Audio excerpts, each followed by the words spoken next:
ka danna subscribing sannan kuma ka dangwala alamar ƙararrawar sanarwa domin takan ne za ka dinda samun labaranmu. Mun gode da ziyartar wannan channel ɗin tamu mai albarka ko da yaushe. Wani bincike da BBC ta yi ya gano cewa wani babban jami'in ɗan sanda a Nepal ya bayar da umarni a yi amfani da bindiga mai harsashi a yayin wata zanga-zangar matasa da aka yi a Kathmandu, babban birnin ƙasar. The BBC examined more than 4,000 videos and Wakilar photos. BBC ta ce BBC ta yi nazari akan wasu bidiyo da hotuna fiye da 4,000 waɗanda aka ɗauka a ranar 8 ga watan Satumbar shekarar da ta gabata. Zanga-zangar wadda aka yi a watan Satumbar ta samo asali ne bayan da aka haramta amfani da kafafen sada zumunta. An dai harbe mutum 19 har lahira wanda mafi kankantar shekaru a cikinsu shine ɗan shekara 17. Wasu bayanai na cikin gida da BBC ta samu sun bayyana cewa babban sifetin ɗan sandan ƙasar ne ba da umarnin a yi amfani da bindigar. To a yau ne za a gudanar da zagaye na uku na tattaunawar da ake tsakanin Amurka da Iran akan shirinta na nukiliya a Geneva. Today's talks could be decisive in determining whether or not Wakilar the deal BBC ta can be ce done. tattaunawar ta yau za ta tantance ko za a ci mai yarjejeniya. Iran dai za ta haƙura da wasu bukatunta akan shirinta na nukiliya ciki har da haƙura da wasu ɓangarori na shirinta na uranium. Ana yi wa tattaunawar kallon na da matuƙar mahimmanci kuma za a yi ta ne a yayin da dakarun Amurka ke ƙara ɗamara a gabas ta tsakiya mafi girma tun bayan mamayar da Amurka ta yi wa Iraki a shekarar 2023. Iran ita ma na ƙarfafa shirinta na tunkara duk wani hari. Sakataren harkokin wajen Amurka Marco Rubio ya ce tattaunawar za ta mayar da hankali ne akan batun nukiliya. Sai dai ya ce yadda Iran ta dage kan cire batun makamai masu linzami a tattaunawar babbar matsala ce.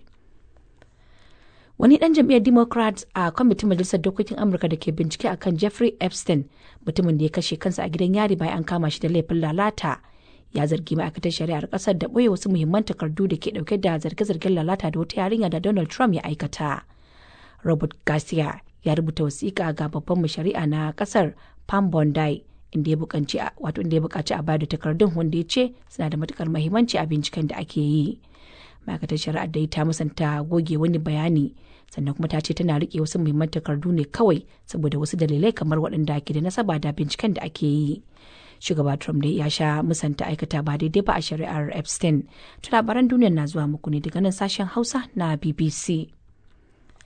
Ma'aikatar harkokin cikin gidan Cuba ta ce wasu gungun mutane da ke cikin wani jirgin ruwan Amurka da kuma suka buɗewa masu tsaron teku wuta 'yan ƙasar Cuba ne kuma suke zaune a Amurka sannan kuma suna da ra'ayi na ta'addanci a zukatansu. An dai kashe mutum 4 daga cikin waɗanda ke cikin jirgin yayin da aka ji wa 6 rauni a yayin taho mukammar da suka yi da jami'an tsaron teku a tsibirin Caribbean. Gwamnatin Cuba ta ce masu tsaron tekun sun isa jirgin ruwan ne domin su tantance waɗanda ke cikinsa. A nan ne kuma aka buɗe musu wuta har aka ji wa jagoran su rauni. Gwamnatin ta Cuba ta ce mafi yawancin waɗanda ke cikin jirgin suna da tarihin aikata wasu miyagun laifuka. Lauyan haɓararren shugaban Venezuela Nicolas Maduro ya zargi mahukuntan Amurka da toshe duk wata hanya da gwamnatin Venezuela za ta biya kudaden shari'a ga wanda ake karewa. Ana dai tsare da Mr. Maduro da mai ɗakin sa ne a wani gidan yari da ke New York bisa laifin safarar miyagun ƙwayoyi. Cikin wata wasiƙa da ya rubuta wa kotu, lauyan Barry Pollack ya ce tun da farko baitul malin ƙasar ta amince da biyan kudaden, amma daga bisani sai ta janye ba tare da wani bayani ba. Ya ce rashin bayar da dama a biya kudaden ya saba wa dokokin shari'a. Bisa Maduro dai da mai ɗakinsa sun musanta tuhuman da ake musu. To ƙarshen labaran duniyar kenan daga nan sashen Hausa na BBC. Sai rahotannin da suke cikin shirin kuma kamar yadda watakil wasu suka ji a labaran duniya. A yau ne za a gudanar da zagaye na uku na tattaunawa Amurka da Iran mai mahimmanci kan shirin nukiliyar Tehran a Geneva. Tattaunawar dai na gudana ne a yayin da dakarun Amurka ke ƙara ɗamara a gabas ta tsakiya mafi girma tun bayan mamayar da Amurka ta yi wa Iraki a shekarar 2023. Iran ma na karfafa shirinta na tunkarar duk wani hari. Ga dai fasar rahoton Liz Doucet. Tattaunawar ta yau ce za ta tantance ko za a cimma yarjejeniya. Iran ta nuna za ta amince da wasu buƙatu kan shirinta na nukiliya domin gamsar da Amurka cewa babu wata alaƙa tsakanin shirinta na inganta makamashin uranium da samar da makamin nukiliya. A maimakon haka kuma a nata ɓangaren a yi mata sassaucin takunkuman da aka ƙaƙaba mata, kuma tana son jaddada cewa tana da 'yancin inganta makamashinta na uranium, ko da yake shugaba Trump ya daɗe yana watsi da buƙatar. Wasu majiyoyi sun ce an tattauna kan wani mataki na shirin nukiliya mara hatsari. Sakataren harkokin wajen Amurka Marco Rubio ya tabbatar da cewa tattaunawar ta yau za ta mayar da hankali ne kacokan kan batun nukiliya. Amma ya ce yadda Iran ta dage kan cire batun makamai masu linzami a tattaunawar babban matsala ce. Tun kafin tattaunawar dai Mr. Rubio ya jaddada cewa Iran babbar barazana ce ga Amurka, kuma ta daɗe tana zama barazana. A wannan dai zagayen tattaunawar za a fayyace girman matakin Iran na amincewa da bukatun Amurka. A gaida Awal Ahmad Janyo da fassarar rahoton Liz Dused. To a Najeriya Majalisar Koli ta tabbatar da shari'a wato Supreme Council for Shari'a ta yi martani inda ta soki shawarwarin da wani kwamitin Majalisar Dokokin Amurka ya bayar wanda ya nemi a soke dokar shari'ar musulunci da kuma dokar hukunta yin batanci a Najeriya. Majalisar ta ce ba gudu ba ja da baya wajen yin duk mai yiwuwa daga nan an tabbatar da dorewar shari'ar musulunci a kasar. Nafi'u Baba Ahmed shine babban sakatare na Majalisar Koli ta tabbatar da shari'a a Najeriya, yayi wa Ahmad Kabo Idris karin bayani. Wannan al'amari na shari'a haƙƙi ne namu na musulmi, kuma rayuwar duk musulmin da ya san addininsa kenan ya fahimci addininsa. Ba wanda zai tursa samu ya ce wai mu bar addininmu, ba gudu ba ja da baya. Ko me za su yi. Baka ganin jan kafar da aka samu daga gare ku ne na tsawon lokaci har ya haifar da aka kai ga wannan mataki da ake? Ba bibiya ba, kawai muna magana a kai. Saboda muna ganin mu saukan musu da haƙƙi, mu kyautata musu zato. Watakila akwai kasawa suna bukatan shawarwari, ba wanda ba mu ma shawara ba. Har shi kansa shugaban ƙasan an zauna da shi an ba shi shawara. Ba abin da suka yi a kai. Amma dama Amerika da ƙasashen yammacin Turai da Isra'ila abin da suke nema dama su sa duk inda musulmi suke da hamasa su san yadda za a yi a rusa su. Sai kuma suka samu abokan zaman mu. Sukan yi ikirarin cewar kashe su da ake yi ne yasa har suka fito suke neman ɗauki a kawo ƙarshen wannan lamari baki ɗaya. To amma in kisa ne, mu sau nawa aka kashe mu? Wace ƙasa ta taɓa fitowa ta ce ana kashe musulmi? Tura ta kai bango. Sukan ce nauyi ne da ya rataya akan wakilan yankin nan na arewaci akan su tashi na ganin an shawo kan matsalar tsaro. Shi yasa har su suka yunkura suka amo na a kawo musu ɗauki da ake ciki a yanzu. Wallahi ba zan karyata wannan ba, amma kuma sai ka je da karerai da kazafi in dai da gaske ne ba wanda zai fito ya yi karya don biyan bukatan son ya san akwai hisabi ai. To game da wannan batu da shawarwari da Amurka ta bayar, kamar ku yanzu takamaimai mecece matsayar ku? Na farko dai ba ja gudu ba ja da baya, kuma muna gaya ma American da shi shugaban kasan ya gaya ma America da waɗannan abokan zaman namu su je su gaya ma America musulmin Najeriya ba gudu ba ja da ba, kuma ba musulmin arewa bane kawai, har da musulmin ƙasar Yarbawa. Shari'a ita ce rayuwarmu, babu inda Allah ya yi wanda yake exclusive. Duk inda majority suke da ra'ayinsu da fahimtarsu da muradunsu, dole su ne za su zama abin da ke tafi da ƙasa. Wanda suke kuma ba su ne suke da yawa ba, sai su yi haƙuri da irin tsarin da suka samu kansu. Iyaka abin da musulunci ke koyarwa shine kowane ne kai masa adalci.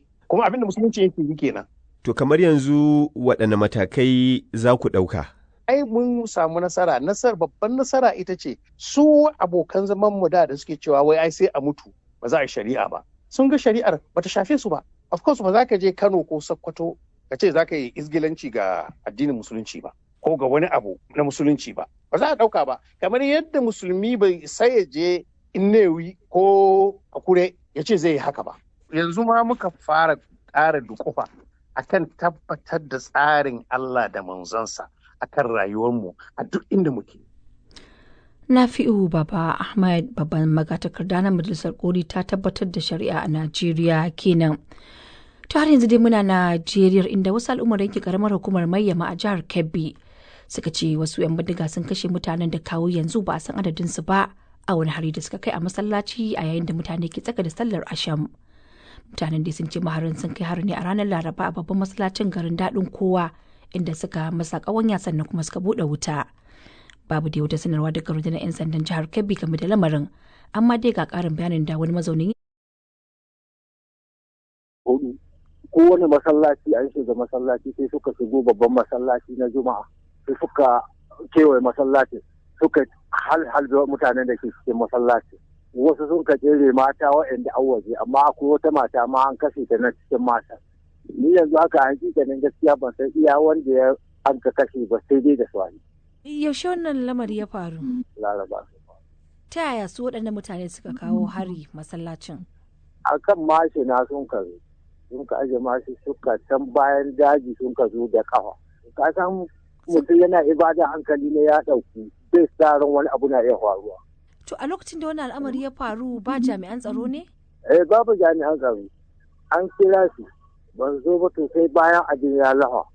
Sojoji suka zo daga baya nan sun ka yi halgali. Kawo yanzu aka kiyasta asarar rai da kuma waɗanda suka jikkata a wannan harin? A yi yanin gaskiya ban iya gane wanda ya ƙari cikin mutane. Don gaskiya Allah ai muna banna ne yawa sai dai da Allah sai dai da swahili.